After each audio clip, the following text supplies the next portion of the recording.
Welcome to the Deal Finder Corner. So this is your weekly property talk show brought to you by Property Filter, hosted by myself, Guillaume Black, your favorite Frenchman. I'm the CEO and co-founder at Property Filter. So Property Filter is the UK's highest rated platform to find deals, and we're on a mission to empower our property investor and deal sourcer members to find another 1,000 deals this year thanks to the Property Filter blueprint. And really the purpose with this Deal Finder Corner is to give you more and the best of the available resources by inviting expert guests who will share with you the latest and most current strategies, tactics, and secrets about what actually works right now in terms of finding and making deals and the reality of systemizing and running a high-performance business in property. So it really is my pleasure today to introduce you my very good friend Saj Hussain on today's Deal Finder Corner. So Saj is going to tell us all about negotiation and give you some steps, actionable steps you can actually go and implement today. So find some deals on Property Filter, and then you'll know what to say to these vendors, right away. So you might know, you probably know Saj already, but Saj is a Birmingham-based property entrepreneur who's been involved in property for more than 17 years. He's built a multi-million pound residential property portfolio using many different property investing strategies. To be fair, I'm not sure if there is a strategy that Saj doesn't have experience or expertise on, so from buy-to-lets to professional HMOs, from flips to commercial conversions, or new builds, all the way to all the creative strategy, the lease option, assisted sales, he's done it all. And Saj is primarily focusing his time, skill, and experience on finding the fantastic deals, partnering with cash-rich individuals, and creating, a win-win situation where he can give them a great return on investment. He's built a team of 26 team members and involved in various property businesses, including a specialist letting agency in Birmingham for HMOs, a service accommodation agency, which is quite, I believe the biggest one in Birmingham, and a property development business. So what Saj really enjoys, and this is how I got to know Saj a few years back, is helping other people make money through property, and is really passionate about leveraging his knowledge and experience and network in helping other people create wealth with property. So, and Saj got this very clever formula which I really like. So the way you can work with Saj, so he can show you how to do, or he can do it for you. So he can show you via the training and mentoring, or he can do it, what was the other one? Do it with you or do it for you when one invests with him on his projects. And if you're interested on the training and mentoring side, so in this space, he's been running property networking events for more than 10 years, and his YouTube channel has got 40,000 subscribers and more than 2 million views, I believe. So what you can expect from today's episode. So Saj will unlock to you the way and show you how you can convert your motivated seller leads you found on Property Filter, so that you say the right thing, and you're not stuck into this thing where you don't know what to say, or worst, the things that you say might be killing your deal. And Saj has got a 70 years, crafted negotiation framework that, allows him to negotiate insanely profitable deals directly from the motivated sellers, and he's going to share with us how this works. And then I hope we can make this session as interactive as possible to have some access and some really cool Q&A with Saj at the end. So I'm very much looking forward to hearing more about Saj talk today. So please give a massive virtual property filter welcome to Mr. Saj Hussain. Whoa.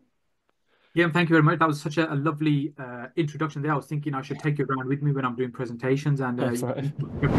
And so what I want to do is really, because some of you people I know and a couple of familiar faces I just spotted there as well on the camera. So hello to you.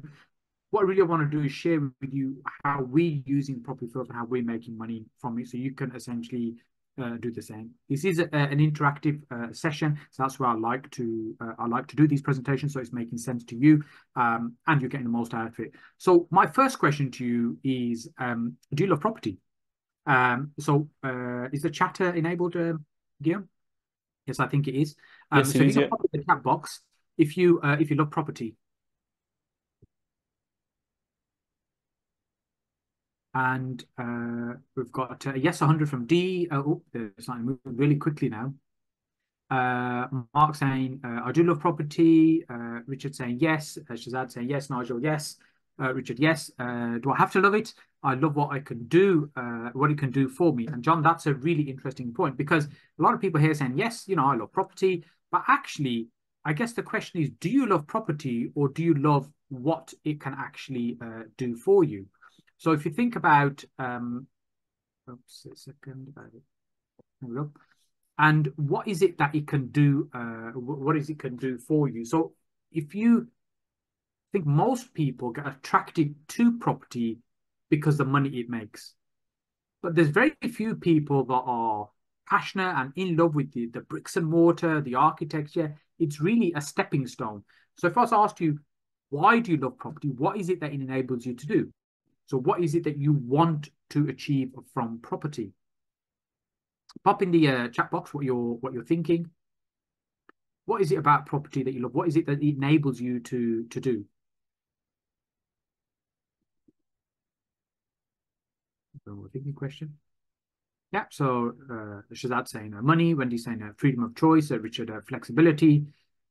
Ultimately, it's not about the as I said, the buildings themselves. It's what property enables you. It gives you financial choice, freedom in order to do something else. And most of us, we understand how property works. You know what we need to do to make money from property. We also understand that you can make a huge amount of money from property.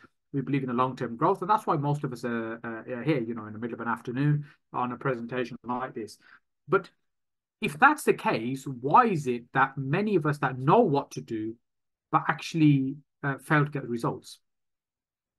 What is it, do you think, that's stopping people from getting fantastic results in property? They kind of have a sense, we have an idea, what is it that we need to do? And we can sometimes feel like we're doing all the right things, but not getting the right results. So what do you think causes that? What is it that prevents everybody that gets involved in property getting outstanding, insane results?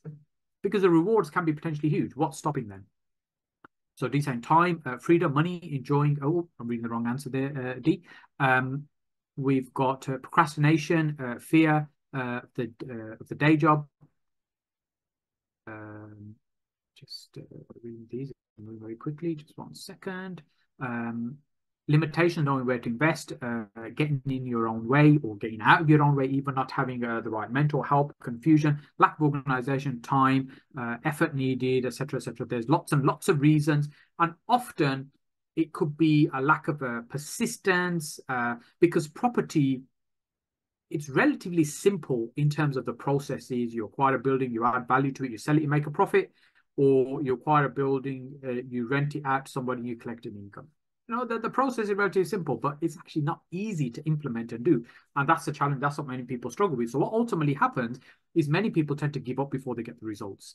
They quit, and they don't have the persistence to see it through. But the thing that most struggle with, and where most people give up with, is the ability to find deals, is trying to find good quality deals that you can turn into something that you can monetize, whether it's a flip, development, you know, a deal you're selling on somebody else. This is a thing that many people tend to struggle with. But the advantage that you have an insane tool that literally gives you everything you need at your fingertips. So what I want to do is help you make that perform even better for you, because the struggle that I still see happening is many people are generating leads, but they're not converting them to hot deals. So what's the difference between a lead and a deal? In fact, you can tell me, what do you think the difference is between a lead and a deal?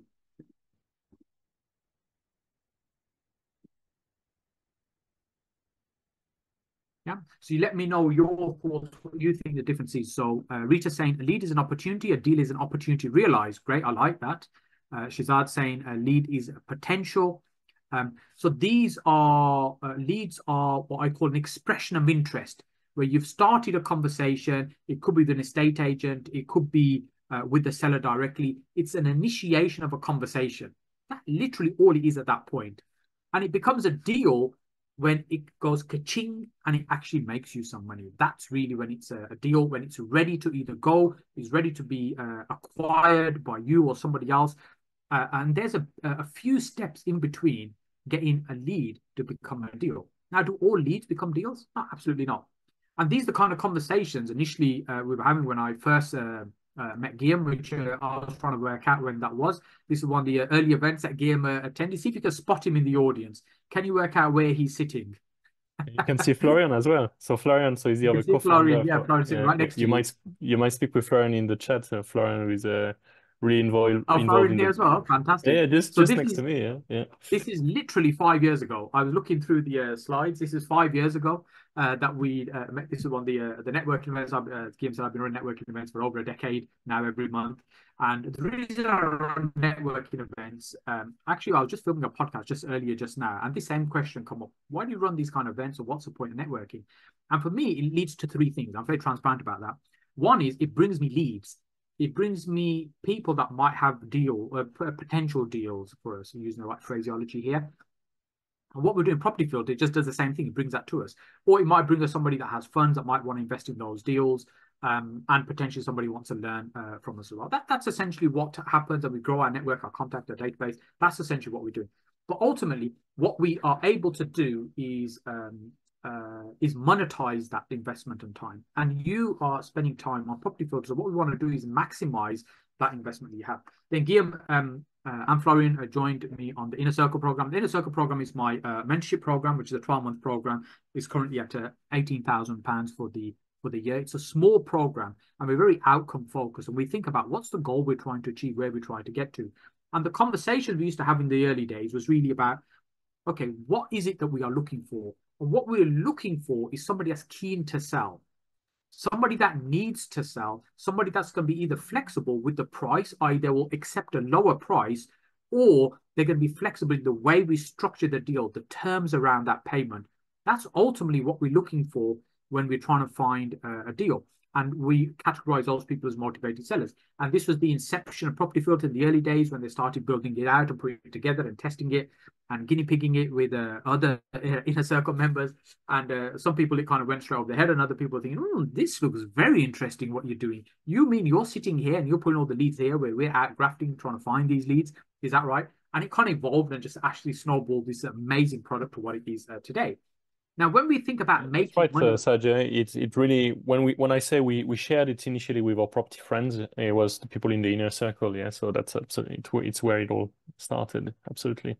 yeah, I remember in the early days, and in the early days, even, I've got to be honest, I was saying, look, I know you're spending a lot of time on this, but I don't think you should be spending more time going out and seeing the deals instead.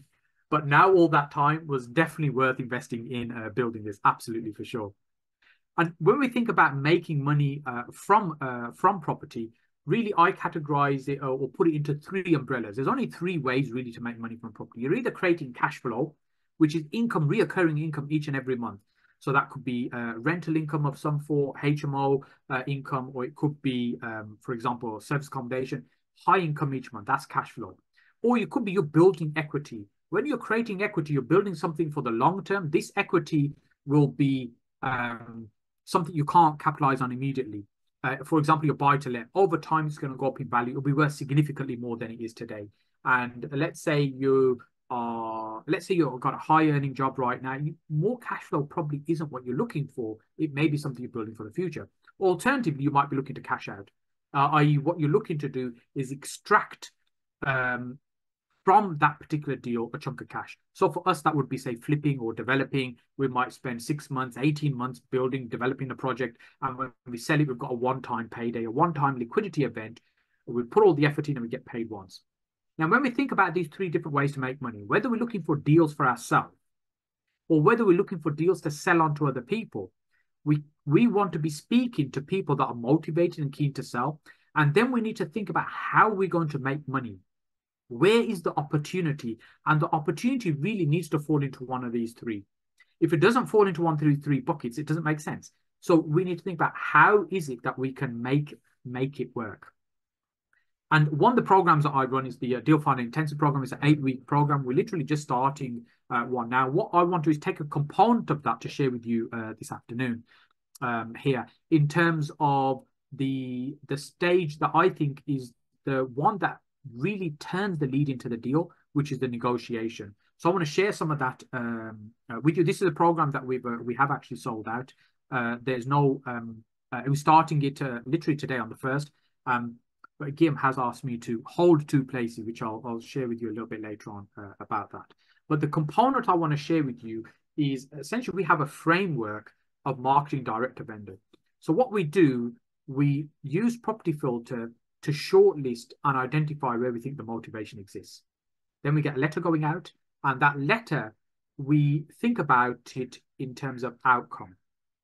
The letter's outcome, or the purpose of the letter, is onefold, and that is for them to pick up the phone and call us. So I'm not a big fan of these huge letters that go over several pages, chapter and verse. No. I want a very short letter that will ignite something in that person for them to think, I need to ring this person. That's really all we want. So we get a response from the letter. And then what we want to do, we want to keep that conversation as short as we possibly can. Why do we want to keep it short as possible? Because we then start focusing on the next outcome. The next outcome is we want to get in front of the owner to have a conversation with them. Because I believe you can build much more rapport face to face when you're looking at them in the whites of their eyes than you can do over the phone. Now, absolutely, you can build rapport on the phone, but really people do business with people they know, like, and trust. And what we're doing is going through a process of that to allow the seller to get to know us, like us, and trust us in order to do business with us. That's what we're trying to achieve. So we, on that phone call, we want to go straight to getting a viewing done. So at the viewing, we are doing two things. Yes, we're having a quick look around the property and a kind of glance around, but ultimately what we're trying to do, we're trying to build trust in that process. We're getting to know the person. They're getting to know us a little bit better. They see if we feel comfortable with us to open up and start a conversation, because really we need to understand what's going on for that seller, because that's where we're going to work out whether there's a deal here to be done or not. And the viewing is almost secondary. We're having a quick courteous kind of look around. It's not really what we're focusing on, and that's not really our objective at the viewing. So what you don't want to do is turn up with your clipboard and your measuring tape and your damp meter. That's not what we're doing at this meeting. We just want to have a quick visit at the property, and we do want to give the impression that we're having a look around the property, because that's the expectation the seller will have in their mind. So when we're at the property, they think, right, you've come to have a look at the property, great, let's have a look around, and then you're going to make me an offer, right? That's what they're expecting in their mind. So some of that we need to go along with, and ultimately what we're trying to do is build trust. Then the next phase is the negotiation. The negotiation is where we start turning this potential lead, because that's all it is at this stage, into potentially a deal. Now, the negotiation, my preference is for this not to be done at the property at that moment in time, because also what you're doing is building time to allow them to kind of strengthen the relationship a little bit with us, rather than all happening very quickly. What you're doing is at least leaving it to the following day to have the conversation with them after the viewing. Now, they're going to expect you, once you've looked at the property, to say, well, what do you think, Saj? Do you want to make us an offer? Is it what you were looking for? And that's what they might even say to you. So what you want to do is say, yeah, absolutely, I think this potentially could work for us. What I now need to do is crunch my numbers, speak to my business partner, meditate, or whatever it is you need to do just to really move from that situation and arrange for that follow-up call, because the negotiation we want to do on the phone. And the way I want to share the negotiation with you is fairly structured. And if we can do this on the phone, it means we can have our notes to hand and we can look at those as we're doing this, rather than trying to do this from memory and trying to do it face to face, and it gets a little bit clunky. As you get better at this and the more practice you do, then of course it is possible to do this straight after the viewing. But I'd recommend, especially at the beginning, to do this the following day, the negotiation. And then after the negotiation is really the natural next step is the proposal, or it leads into a proposal. Now, the way, again, I try to do this is that the proposal feels like it fits like a glove. It's like, oh my God, that's like you could read my mind. That's how you want them to feel, because you've understood what their needs are and we've constructed a solution around their needs. That's what will turn it into a deal. And the negotiation process will lead towards that for in order for that to happen. Then, of course, we want to close it and wrap it up and get the thing done. Now, it doesn't mean every single conversation you have, they will turn into a deal. In fact, the vast majority won't. That's just the nature of this business. You have to have lots of conversations. But here's the thing. Probably about half of the initial conversations we have with people turn into a no. But then further down the road, they become a yes. And the reason that happens is because we maintain a follow-up relationship, we stay in touch with them. Because somebody that's keen to sell right now, there's something going on in their life. If we can't get the numbers to work, we can't get to the bottom of finding a solution that works for them and for us at that moment in time, it's very probable over time their motivation will increase. And as their motivation starts to increase, what that means is if you're the one that's at the forefront of their mind, because you've maintained this follow-up process, this conversation, you've kind of stayed in touch with them, you're the one they're potentially going to do the deal with. What you don't want to do or see happen is you've gone through all this trouble, this pain, this effort to do this, and it turns out you get to step 5 and there's no deal right now to be done. You think, okay, right, next, move on to the next one, throw that one in the bin. And their circumstances change or their pain grows over the next 3, 5, 6 months. And then they decide, you know what, I need to get this done now. I need to get this property sold. And then they start looking again. They look through Google and they kind of sell my house quick or whatever it might be. They've even forgotten you exist. Never mind, remember your name. That's what we want to try and avoid. So that's what the follow-up process is designed to do, to ensure what you're doing is maintaining that connection with them so that when they're ready to do business, you're the one that they're going to do business with, if it happens. If it doesn't happen, it doesn't happen. You haven't lost anything. But if they are ready to sell and deals right, you don't want to go in anywhere else. So the bit that we really want to focus on here today is the negotiation element, because that's the bit I think turns the lead into the deal. And this is where my experience, and Guillaume said 70 years of experience earlier. I just want to correct him at 17. Maybe I was mishearing. I'm not quite 70 just yet. 17, Saj. Sorry, French accent. I'm winding you up. I'm winding you up. So this is really isn't something I've just kind of formulated. Okay, this is the solution. This is after having hundreds and hundreds of conversations, literally thousands of conversations with sellers through lead generation, trying to find a formula that works. And this is how we still do it today. And what I'm sharing with you is how we built Property Filter into that process. And the early days when we were talking about Property Filter, I said the early days of the last couple of years about using Property Filter within our processes. And for the lead generation, when I was looking at it and saying, you know, we can follow up these processes, we can contact the agents. And I'm thinking, I want to talk to the sellers. I don't like talking to agents. Agents that are paying the backside for me. I'd rather just talk straight to the seller. And I thought, well, hang on a minute. You've said to me, we've got the addresses here. Well, why don't we just send them a letter straight away and get them to call us? And so that's what we prefer to that way. You know, if you like, we kind of hack the system a little bit. And that was our preferred method. Although a lot of people still use the agent route, and I'm not saying there's anything wrong with that. I'm just sharing with you this particular strategy that works quite well for us in terms of converting these deals, and also what we share and teach to our students as well. So what I want to share with you is what I call the 7-step negotiation framework and how we get this to work. Now, remember the context of what I'm talking about.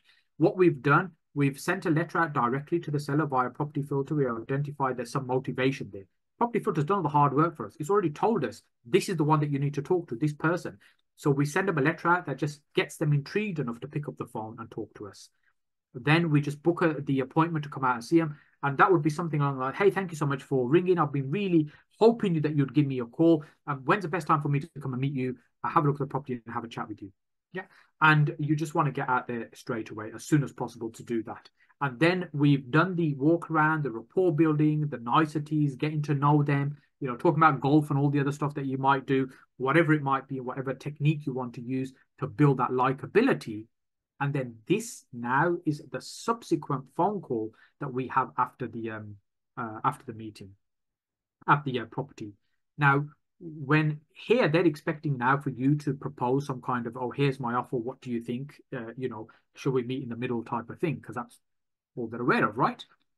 So what we firstly need to understand is that there's 3 numbers that are important here. The first number is the asking price. In any kind of negotiation, we need to understand what is it that they're asking for.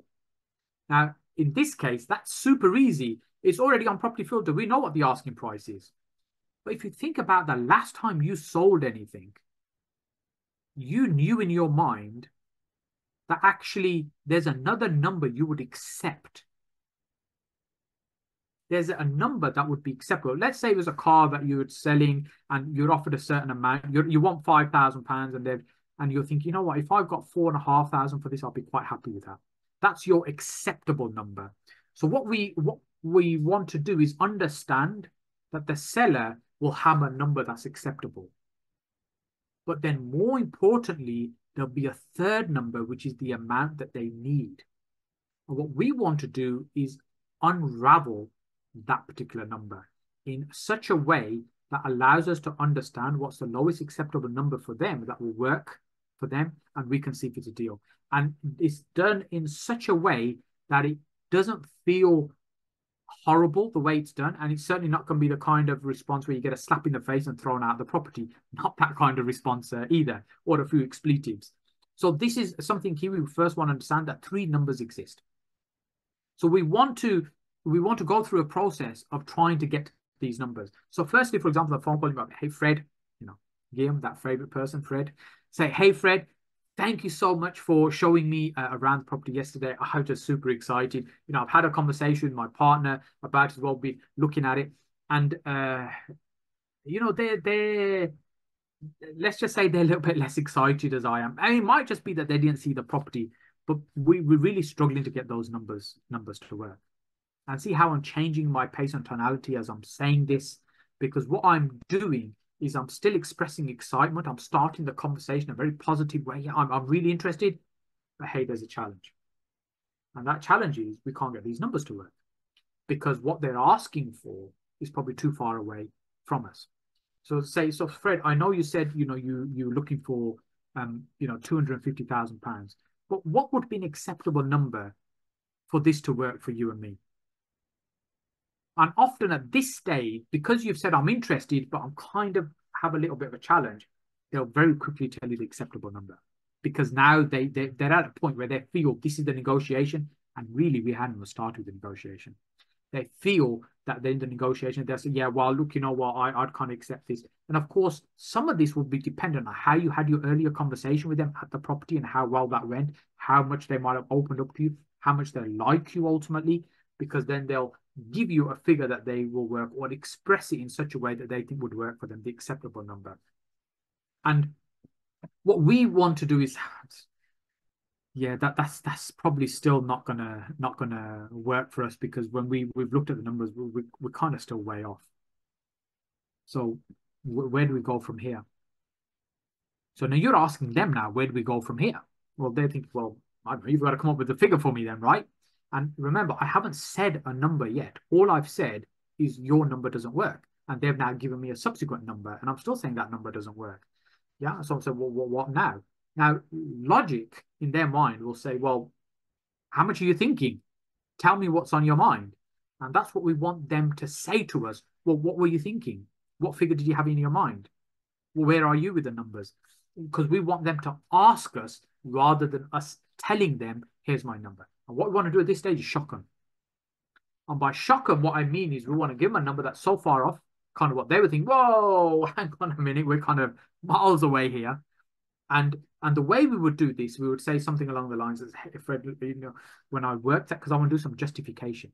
So, hey, Fred, look, when I work it out and the works that I need to do on the property and the cost of the finance at the moment, and then how long we need to hold it for, and I'm doing the sums, and it's working out about £274,000 right now. Well, sorry, 174,000. I just gave away 100 grand. 174,000.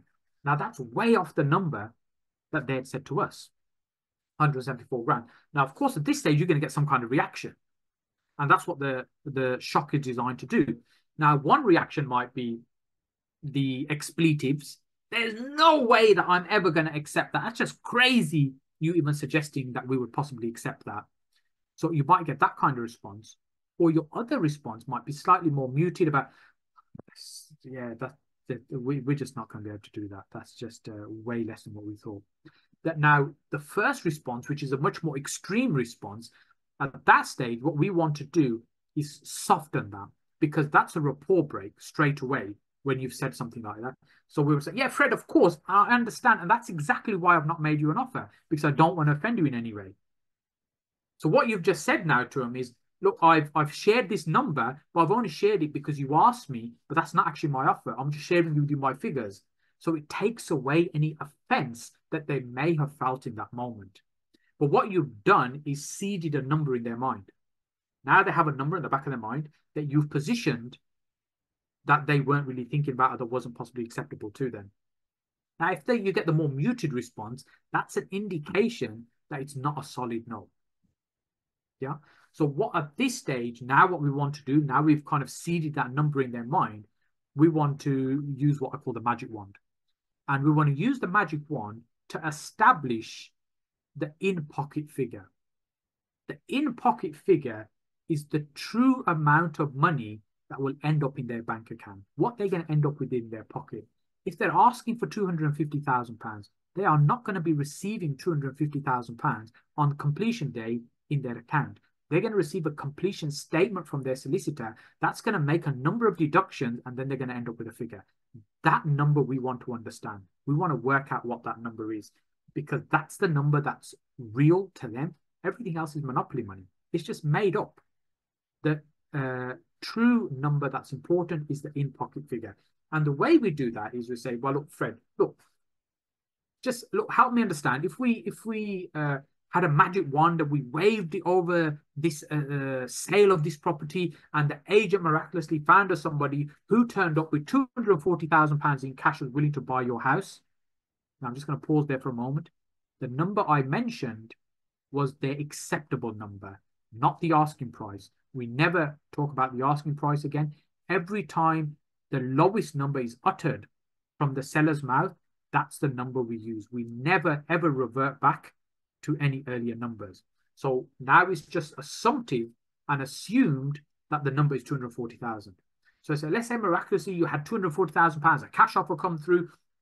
First of all, we start celebrating. And then what we need to do is work out, okay, what is it we need to sort out? We're going to have to pay the estate agent. What's the estate agent? A couple of grand? Okay, that's a couple of grand there. And then what we're going to have to do, we're going to have to pay the solicitor. That's what, about another 2 grand. Okay, that's 4 grand.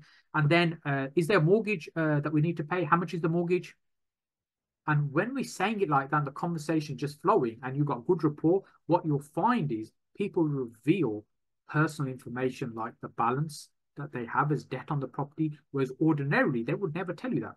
Why do you want to know that? It's none of your business. Why would they tell you? Because the conversation is done in such a way, because there's good rapport and it's flowing, what you find is people will tell you what the balance is.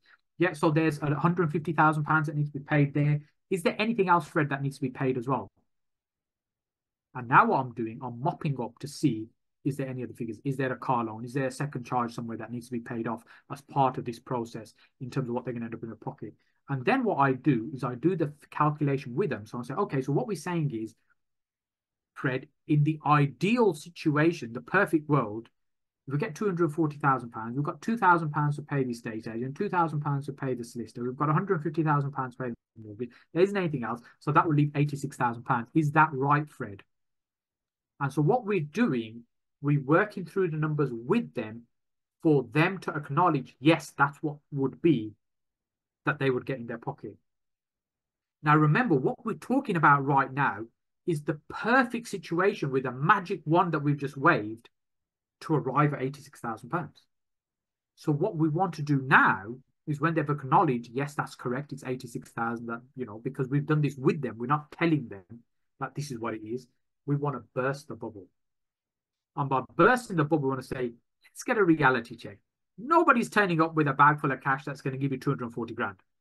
It hasn't happened. You've had the property in the market for 8 months. You've had 2 price drops, 1 failed sale, and you think somebody's going to turn up with 240 grand tomorrow. It's not going to happen.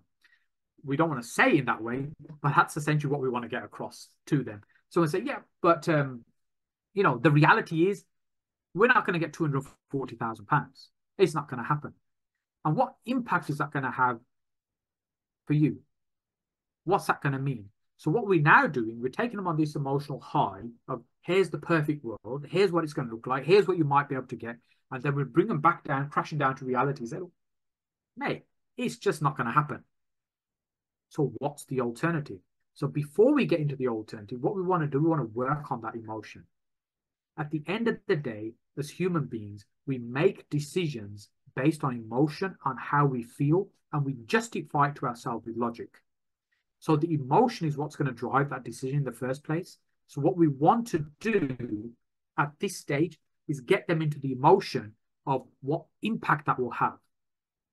Now, again, going back into context, we will have had conversation with them earlier on at the property. Remember, I'm taking a segment of this teaching for you rather than the kind of the whole thing. I'm taking just a component. And the earlier stage, what we will have done as we've gone around the property, we'd have gathered quite a lot of information about why they want to sell, what's important to them, what's driving them. We'll have already established all that. So at this stage, we want to connect it back to that. So Fred, you know, previously you were saying the importance of making sure that as soon as you hit that 60 age in 3 months' time, that you want to be retired. You want to be in the Cotswold. That's what's important for you. So what's it going to mean if this drags on and this doesn't happen? What impact's that going to have on you? What's that going to mean for poor Mary, who wants you to retire? Now, this needs to be done in a tactful way, but essentially what we're doing, we're bringing them into a space of emotion to think about the impact of what they're saying and what that means to them. So this emotional state is quite important, and we should spend some time, but also we change the pace and tonality of how we're saying, because this is, we are concerned for them. That's what will enable you to get the information that you need in order to arrive at a figure. So it might be, well, look, Fred, if there is no magic wand and no one's turning up with £240,000 and I'm so far away from you in a number wise that I can't help, what's the alternative? What do you have as plan B? What do you intend to do? How are you going to refer back to whatever the key pain was, retire at 60, get to a comfort, whatever it might be? So we're constantly connecting to that pain. How is that going to happen? What's plan B? How are we going to make that work, Fred? I remember, or if you notice, I use language like we. Because when we're doing this, and typically if you think about negotiation, just like the image on the screen you can see now, when someone says negotiation, that's what they think. Tough, hard-nosed, face-to-face negotiation. But when I think about negotiation and an effective negotiation, it needs to feel like not that we're sitting on the opposite side of the table fighting this out, that we're sitting on the same side of the table. I've got my arm around them and say, Fred, let's sort this out. We're going to work this out together. So that's why I use the word we quite a lot within the conversation. It's not I can do this, you can do that. It's we. How do we do this? How are we going to sort this out? It's all about we.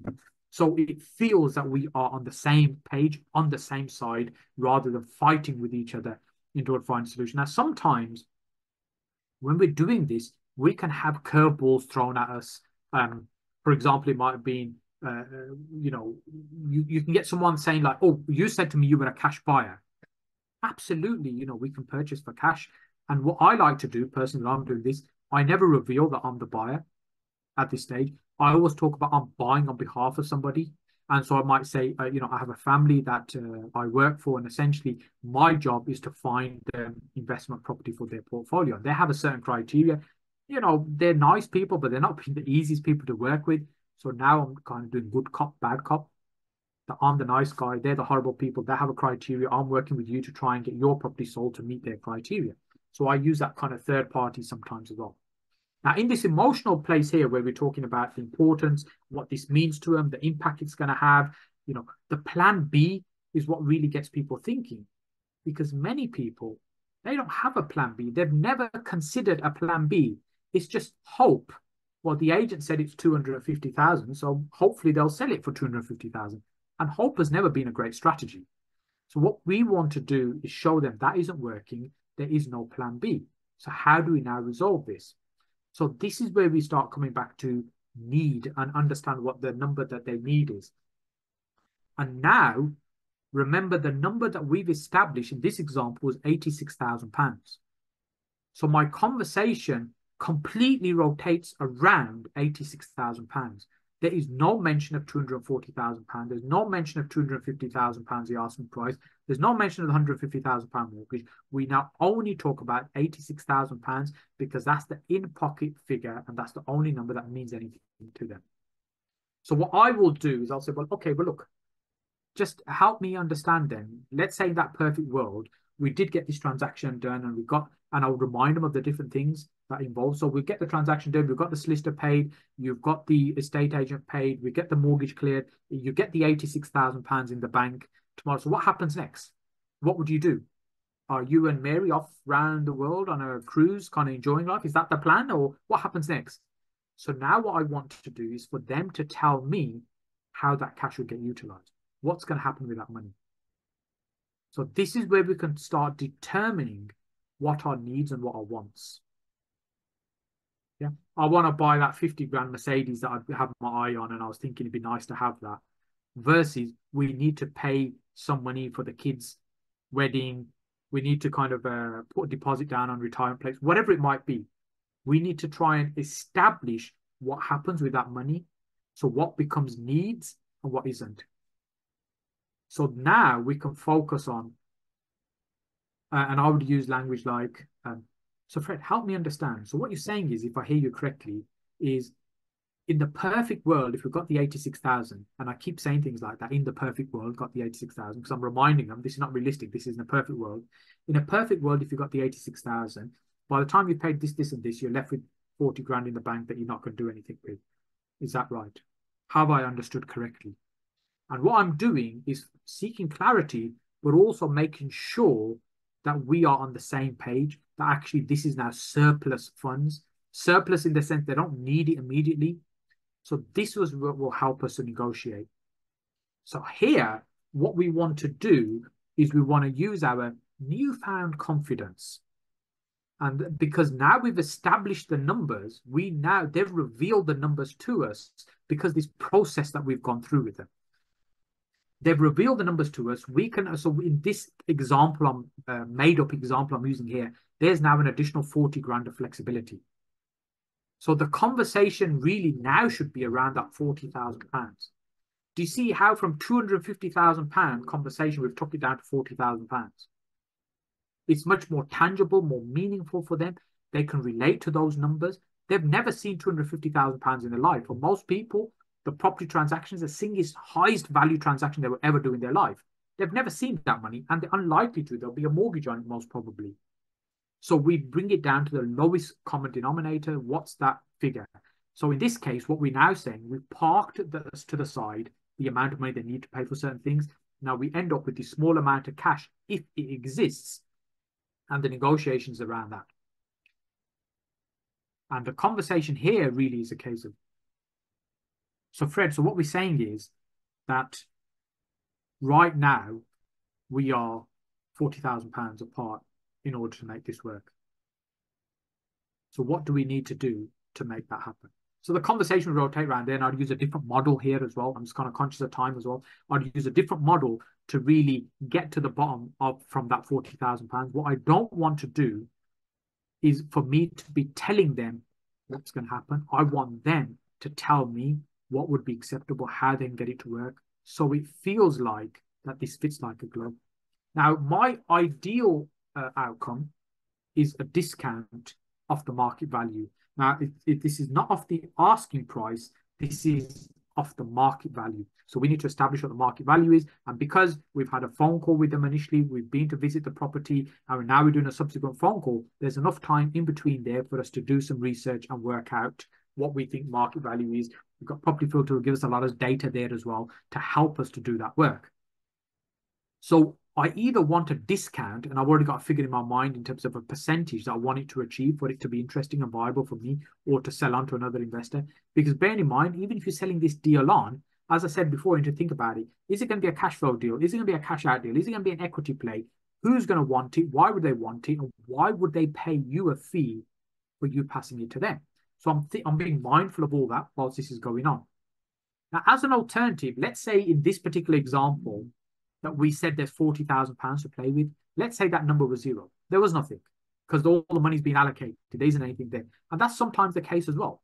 There is no money in the deal, which is why they won't be flexible on the price, because they can't. So here, I want to now see if there's a way I can do something a bit more creative with the deal. So what I'm looking for is an angle of maybe an assisted sale, maybe a lease option, maybe something like that that could allow me to control the property and create profit, even if I don't own the property, or even if I can't sell it onto an investor. So I'm looking for a different angle. Could even work as a rent to rent. Could it work as a rent to HMO? Could even be operated as service accommodation for a while and service their mortgage, because they're not getting any money from it anyway. They don't need the money. They just want to get away from the pain of the debt and the mortgage each month, and they need to move on with their lives for whatever reason it might be.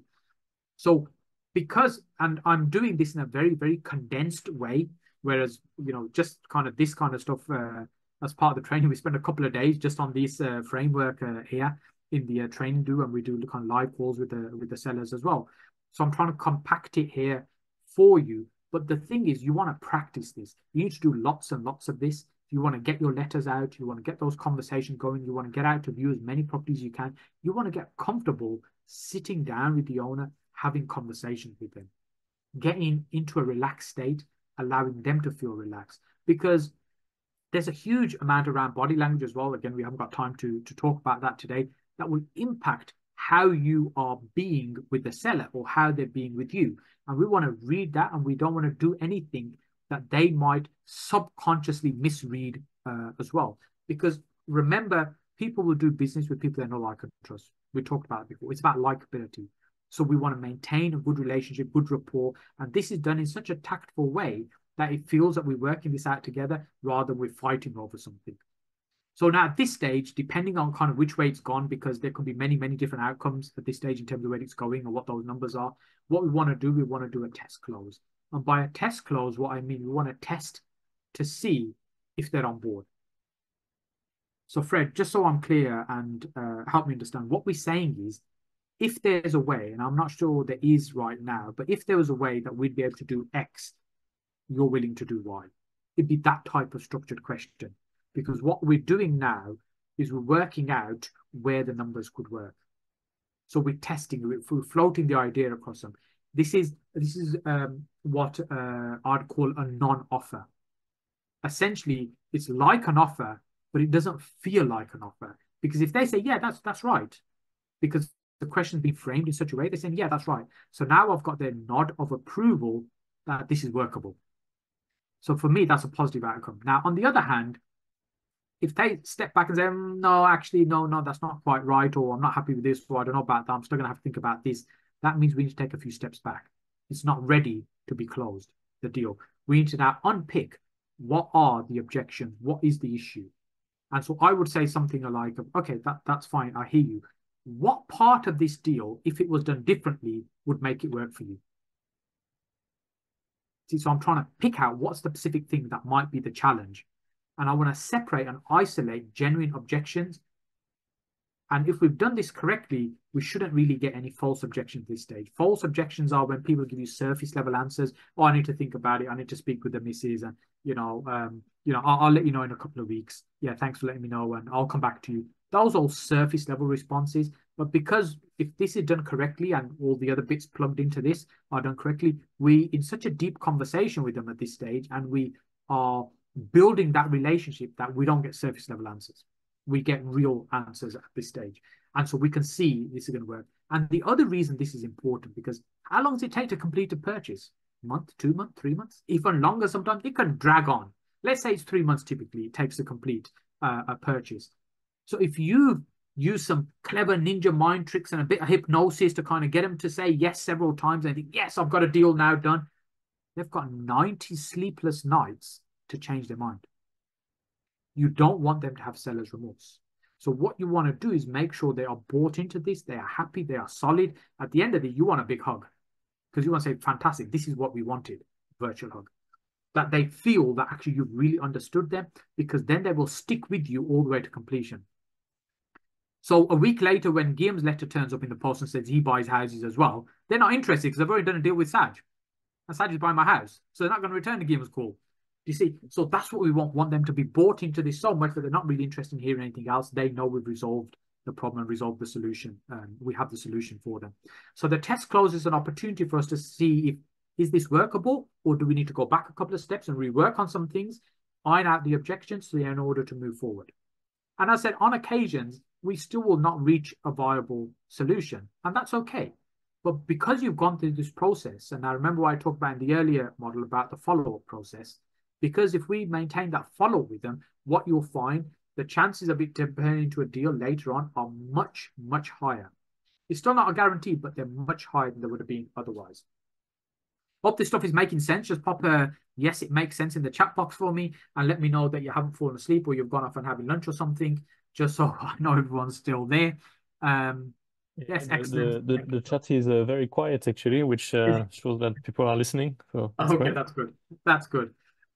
So what I like to do with these deals and my approach, especially in this market right now, because I feel we're in a very, very rare opportunity. So about 17 years I've been, involved in this market, coming on 18 years now, and we see the market changing and chopping, changing all the time.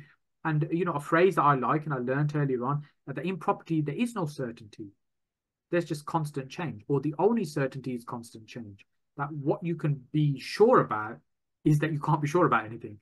So ultimately, I think now we're at a point where the market's softened enough for people to be open to having these kind of conversations, but open to doing creative type of strategies because the market's slower, there's fewer buyers in there, people are struggling to sell. Property data just throwing out the information at us about this is the person you speak to, that's the one we need to speak to, making it so easy for us. However, at the same time, what we're starting to see is interest rates are becoming a little bit lower from the lender's point of view. Lenders are becoming a bit more competitive. They want your business. And these are early green shoots that the market could start changing. And I think the opportunity is only going to be a year to 2 years anyway when this kind of dip happens. And right now we're at a stage where, we're probably, where are we now? We're January. So we're probably getting on close to a year since the market started to soften anyway. Yeah. And at the best case scenario, I believe we'll probably have another year. And that's it. So at that point, it's not that the property market will end and property investing will end. It's just that this model will then evolve into something else. The opportunity we have now, the fantastic opportunity will change. That won't exist. So right now, the way we're looking at this, we have 2 bites of the cherry. We're making money twice on each deal. And how are we doing that? So for example, on our flipping, when we flip property, what we're doing, we're buying something, we're adding value, and we're selling and creating profit. But in this case, what we're doing, we're also buying at a lower price. So we're locking in profit day one. And then on top of that, we're stacking on the value increase that we're doing as well. So we get 2 bites of the cherry. So we're making money twice on a deal, which we haven't been able to do for a long time because it's been quite difficult to negotiate 20%, 25% of the last 10 years. There's not been so much of that. There's been very little of that. And it's not that motivated sellers don't exist. They exist in every market. But in some markets, there's way more exist than in other markets. And in 2008, I was falling over people doing deals, trying to get deals done because there were just so many people keen to sell. And I was thinking, this is easy. This is going to be so easy to make money. And then I realized the reason there were so many people who were desperate to sell because nobody's buying. And I couldn't sell the deals to anybody because nobody was buying. So we're trying to get that balance right of what's an attractive deal to somebody else as well, or what it might be that works for you that you're picking out for yourself. So what I think is key is really, it doesn't really matter what strategy you choose. There are so many so many ways to make money from property that the core skill you need to master, regardless of the strategy, is your ability to find, negotiate, and secure those. So Property Filter does the finding for you. It's super easy. It's taken all that work out of your effort, if you like. Negotiation is just what we're talking about now. Securing is simply wrapping up. It was a deeper version of what I just talked about at the end there to make sure the seller is locked in with you. A lot of the time when I used to do the deals in the early days, I never used to sign any paperwork. And I'm not saying that was a smart thing to do, but I'd have such a strong relationship with the seller that I knew the seller was not going to sell to anybody else. Now, on the odd occasion, I did lose a deal, but actually I was doing so many deals, I didn't really care at the time if the odd one fell out of bed because there's just plenty more to be done. I never really fought with them or anything. I just let it go and I said, we move on to do the next thing. So it's negotiating the skills. These negotiation skills is what allows you to turn leads into deals. Then your secondary skills really is your ability to be able to find the funds to get deals done because you need a pipeline of cash, and your ability to be able to find buyers, i.e. selling those deals on. That's really what it is. That's what it boils down to. You're finding, negotiating, securing them, then finding the funds to do the deals, and finding buyers if you're going to sell those deals on. So you might have seen this before, or you may not have. But if you look at that on the screen, you've got some words there. If you read out what you can see on the screen right now, and if you're, at work at the moment and the boss can hear you, just scream it out. It doesn't matter. It doesn't matter. We're not worried about it. Maybe what you can see on the screen is opportunity is nowhere. Or maybe what you saw is opportunity is now here. They are the same letters in the same order, appear in the same way, but the only difference is your perspective, i.e. how you're looking at it. So whether you believe now is the right opportunity or whether you believe now is not the right time, you're absolutely right. Personally, I believe it's a phenomenal time to be doing deals. And I think this window of opportunity will close. It'll get smaller. And then something different we will do at that point. So what I want to do now is open up to questions. If there's something you'd like to discuss on what we've covered, I'll let Guillaume kind of run how long we are running for. Thanks a lot. Thanks a lot, Saj. Let's take 10 minutes. Just before we do that, I did promise what I would do is I would hold 2 places on our program for you. So if you want to learn more about this stuff and get more in depth on this, we've got a program literally we're just starting now, but we're not taking any more applications closed. But I said I'd hold 2 applications for Property Filter, guys. So if that's something you're interested in exploring at, then just reach out to us and we'll have a chat with you today, but you need to do that today. Just email support@sajhussain.com and it just simply say, hey, get me in. That's probably all you need to put in the subject line and your name and phone number. And then either myself or somebody from the team will call you today, just explain how it works. And if it's for you, we can get that done. We've got an insane deal that we've agreed. It's so insane that I'm not even allowed to say it online. So if that's something you're interested in, Thank you very just much. email us and then we can have a chat about that. Thanks a lot, Saj. Really appreciate it. Thank you so much for sharing this ton of value here. So I always take some. There's always little nuggets inside the nuggets, like reading between the lines. So I'm sure there'll I be like lots to of value. say, I serve more nuggets than McDonald's. Definitely, definitely. So it's always a good one to go and revisit, these recordings, all these like role plays and what you said to Fred and things like that. There's lots of little things, that are really worth tuning into, and I like how it's all in a framework, and you've got the free numbers asking the acceptable the needs, like the idea of shocking them and then salvaging the relationship, bringing them on a high with the magic wand, and then you burst the bubble again. So there's all sort of a pressure curve, to take these, the vendors through, and then at the end, this is all a very organized way of building the relationship. So they only want to sell to you. And I was quite interesting. So there was. So let's go through if you want to type your questions in the chat, and I'll go through them if that's okay.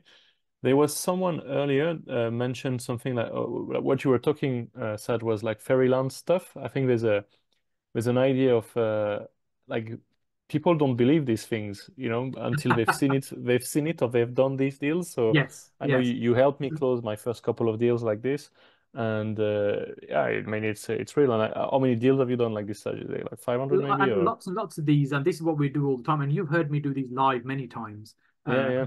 calls rather than it just being theoretical. And this has evolved from, okay, this didn't work. How do we need to change it next time? And this, what you're getting is my 17 years of learning of how to do this stuff. Yeah, that's awesome. Yeah, no, thanks a lot. No, it was really, really useful. So, yeah, if anything, if you want to see Saj doing some live calls, this it's worth getting on one of these courses when they open again. So, Neil is asking, is there a way to reach non-landlord occupied properties via letters? So I guess as a tenant, I remember tearing up them letters as I was naive. So I guess the simple answer is it's when you identify a motivated seller, it's very, very much worthwhile buying the title. And Property Filter will tell you if it's a tenanted property or if it's owned by a landlord, and for 3 quid, or you can figure out who is the owner. And because these show the sign that they are very motivated, it's 3 quid is really worth it sometimes. So that's what I would go to find these. Or if they are owned by a company, you'll have a link to company's house, and you'll see that the accounts are late. You'll see all the even more reasons for them to be motivated. So that's what I would go. If I could, Shazad, forgive me if I yeah, could go just on. add Yep, something to that. yep, And one other way that you can do that is if you think about who is the gatekeeper, and you mentioned as a tenant, you would rip these up and throw them away because they have no relevance to you. But actually, if the letter was addressed to you as the tenant and it said that right now in this area, we are looking for properties which can be improved, we have funding available, and if your home could benefit from improvement, we would like to pay you £1,000 if we're able to get an arrangement with your landlord. Now, all of a sudden, as a tenant, that's music to your ears. So what we're yeah, yeah, asking for is for you to put in touch with your landlord, and if we end up doing a deal, whatever that means, because it's very vague, that you'll get £1,000. So you can incentivize the person receiving the message, even though it's not the direct person, for them to put you in touch with the right person. Here we go. Perfect. Pete, he left shortly after that. Oh, right. Okay. That's our friend there. Okay. Shazad is asking, fantastic talk. I'm interested in investing in Birmingham. Which areas would be the best to invest in Birmingham, Shazad? So Birmingham is a phenomenal city. I love it to bits. I was born here. I've spent all my life here. I've spent a little bit of time outside the city, but generally, this is where we do everything and the surrounding areas. By surrounding areas, I mean West Midlands and various towns around Birmingham. When someone says where to invest, well, really, there's a lot more questions I would really need to ask you about. What is it you want to achieve? What is you trying to do? So if you go back to the three umbrellas or buckets I talked about earlier on, Yeah. is it cash flow? Is it cashing out of deals? Is it building equity? That will then depend on what you're trying to do. So, for example, if you're looking to create cash flow, then you need to be investing where you can get high yields. where can you maximize the income from those properties? For example, for us, that's HMO. So we're looking for places which are predominantly now outside of the saturated HMO areas, to go to those where there's still lots of demand, but they're not as busy, and to create high income from those properties.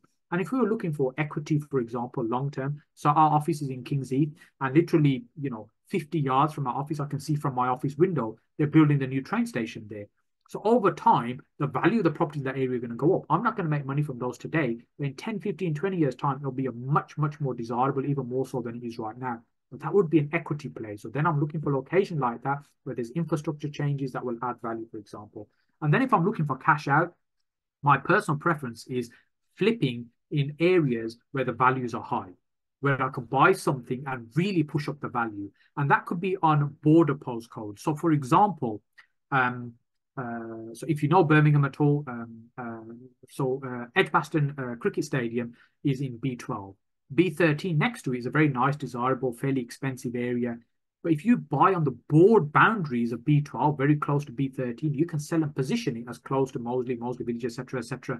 And so now when I'm buying something, I'm thinking about, I could really improve this property to make it a high-end property and appeal to those that would like to be in that area. So it's the next best thing for them. So that allows me to push the ceiling price up. So in terms of where to make money, you can make money everywhere in Birmingham. It depends on how you want to make money, and then based on that, I would go looking for the right location. Yeah, so it's very close to a conversation we had yesterday on the success call. So you can have a look at the recording on the Facebook group at yesterday's date. That was 31st of January. It's very, very similar conversation there around exactly that. So depending why you want property for. So yeah, thanks a lot, Saj, for that. Mukesh, so I think I missed. Leroy is asking, how would you go about investing if you live far from your investment area? The viewings are difficult, etc. Yeah. So I would location-wise, geographic location, my preference is firstly doorstep, literally very close to where you live. But sometimes that's not practical, it's not possible for whatever reason, it doesn't work there for you in terms of what you want to achieve. Then you have to find somewhere further afield. So your secondary location ideally should be somewhere where you have some knowledge and understanding of it. It might be somewhere you went to university, it might be somewhere you lived previously 10 years ago, that you have some knowledge and awareness of that area. Because that kind of knowledge you can't really buy, because you will know what street you would not walk down on your own on a quiet night. But I would not know in your town which that street is. But this is why that local knowledge is so valuable. But on occasions, we can't do that either because we don't have that. And then we have to pick a random location.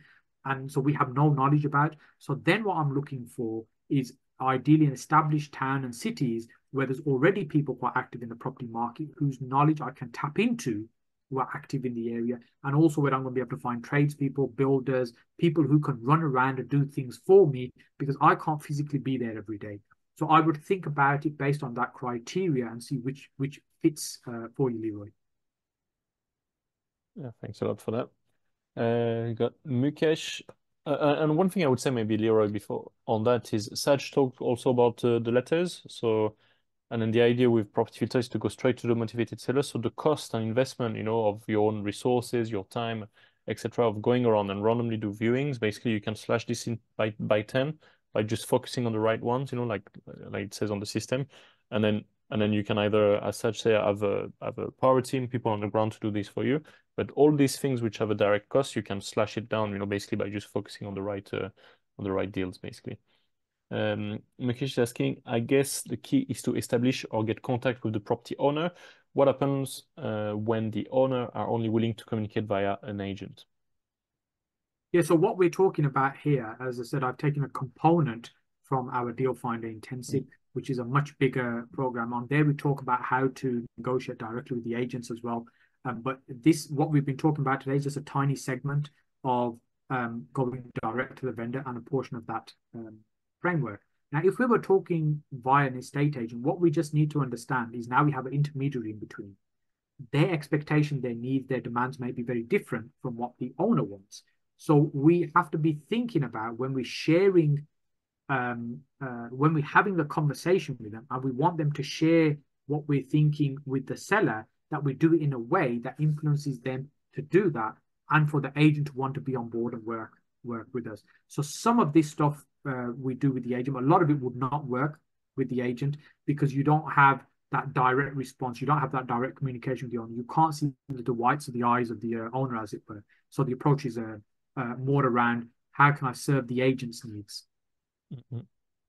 Yeah, and this is where you hack the property filter, starting to send letters, and you don't need to go, you don't need everybody to respond to you. You just need, a few good leads. Not everybody will be happy to speak to you directly, but ultimately it doesn't really matter because there's plenty of other ones who will. So, okay, thanks for that, John. Rita says, I had two letters last month. Give my letter. I had two sellers, sorry, last month. Give my letter to the agent. One agent was very unhappy about it. I assume you have had this happen to you, Saj. Yeah, absolutely. What happens is the agent says, "Oh, someone's interested in buying a house." Gives it to the agent. Say, "Can you talk to these guys?" The agent says, "What the effing blimey are you doing marketing to my client? I'm the agent." Blah blah blah. So there's two approaches you can take there. One is you can challenge it and say, "Hang on a minute. Do you have a contract? Are you in contract with your client?" And the response is, "Well, yeah, of course I am." Well, then what's the issue? If we end up doing a deal, you're going to get paid. Yeah, and then that's it. I'm just quite abrupt with them in that way. Or alternatively, I just don't engage in it. I'm not interested. I just hang up because what they are upset about is they think you're going to steal their client. But I'm not suggesting in any way that the estate agent gets excluded out of the transaction. I just want the conversation with the decision maker.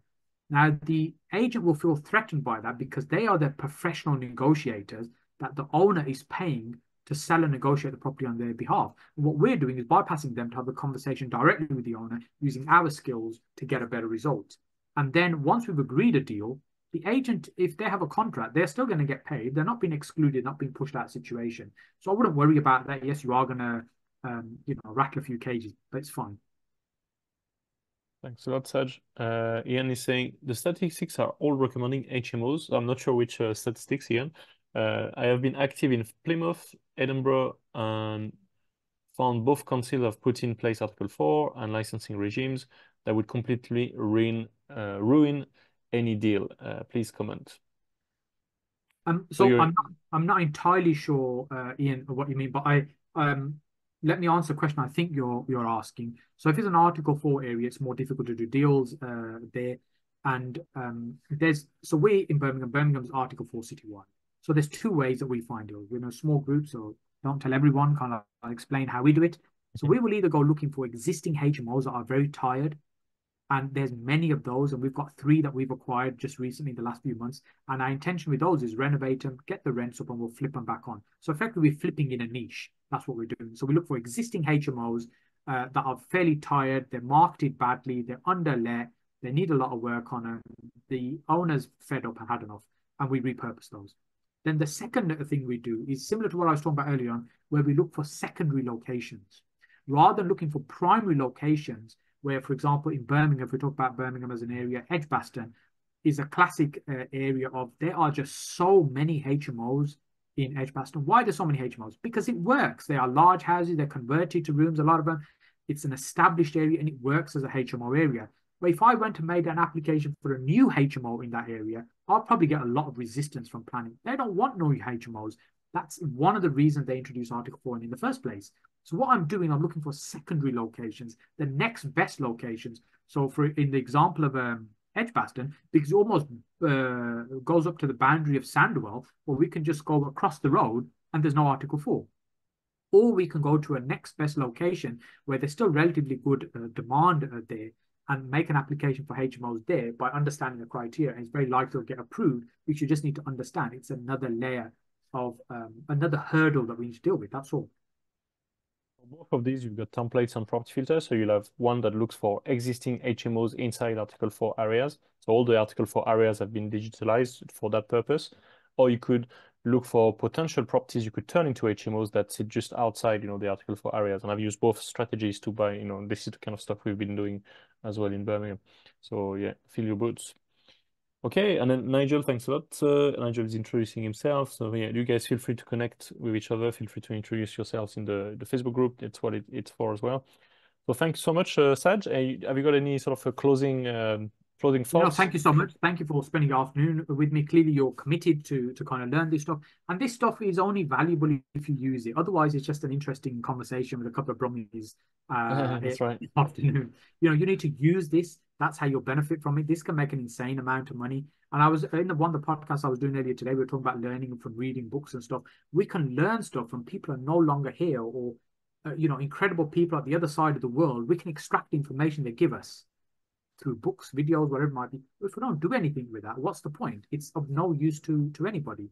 And if you're serious about this, ping us an email today at support@sajhussain.com and see if we can get you onto the program. We've got an insane deal for you. There's 2 places we said we'd hold for Property Filter members, and we're ready to kind of kickstart that and get that going. Thanks so much, The Saj, thing for with that. that program is we pretty much guarantee you the result, so it's no risk to you.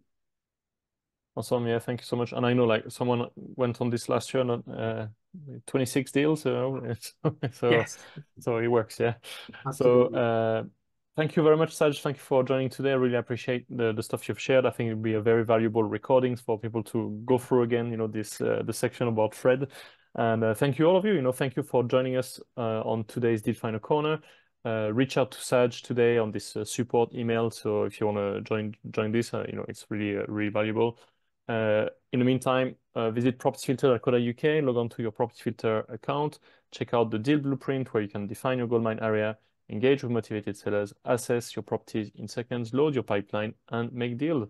Have an endless supply of deals, join the top 1%, and become a high achiever deal finder. I hope you enjoyed today's Deal Finder Corner like I did, and I look forward to seeing you next week. Thank you so much. Have a very good end of the day. Thank you so much, Saj. Thank you so much.